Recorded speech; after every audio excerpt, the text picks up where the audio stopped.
2 ans après l'affaire de sorcellerie, Carla Moreau a décidé de sortir du silence pour dévoiler sa vérité sur l'emprise qu'elle a vécue et les sommes qu'elle y a laissées. Rappelez-vous, il y a 2 ans, l'ex-candidate des Marseillais, Carla Moreau, s'était retrouvée au beau milieu d'un scandale impliquant sorcellerie et petite poupée. La jeune femme avait ensuite été la cible d'une violente déferlante de messages sur les réseaux sociaux. Invitée sur les plateaux pour se défendre, la mère de Ruby avait tenté de s'expliquer, mais en vain. Sa réputation était déjà entachée. Carla avait notamment été accusée d'avoir eu affaire à la sorcellerie sur son désormais ex-mari, ses amis et collègues de tournage, dont Maëva Guénam. 2 ans plus tard, Carla fait finalement entendre sa version des faits.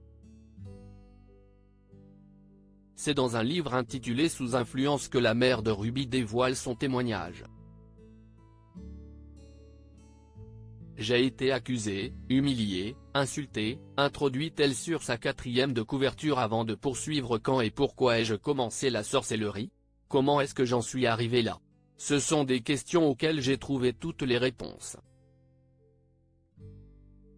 Et j'ai décidé de les partager avec vous.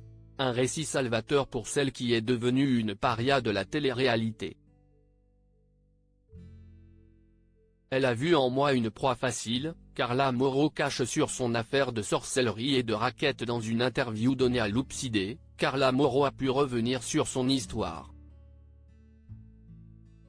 De son enfance compliquée à sa chute à la télé en passant par ses histoires d'amour tumultueuses, la jeune maman dévoile tout. Et tout a commencé très simplement. J'étais avec un autre compagnon à l'époque, je doutais de sa sincérité et je vais voir bêtement une voyante. Elle va me proposer cette histoire de sorcellerie. Entre-temps, je pars faire les Marseillais. Mais en rentrant, elle me téléphone à de nombreuses reprises, donc j'y suis retourné et j'ai vite compris que c'était un traquenard, a commencé par expliquer Carla avant de se rappeler la violence progressive de cette emprise. Petit à petit, elle me faisait me méfier de tout le monde. Elle m'a coupé du monde, que ce soit de ma mère, de ma tante. Elle a vu en moi une proie facile. Et effectivement Carla y a laissé des plumes. Une fois sa pratique de la sorcellerie découverte par des blogueurs, la jeune femme a tenté d'acheter leur silence. J'ai été rackettée par des blogueurs.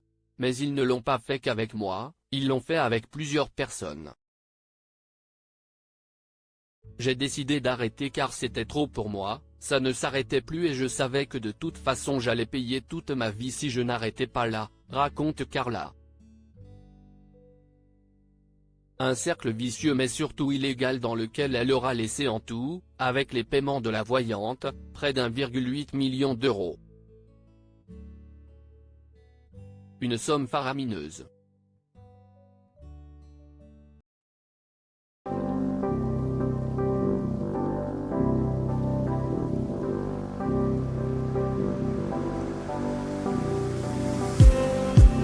Just need some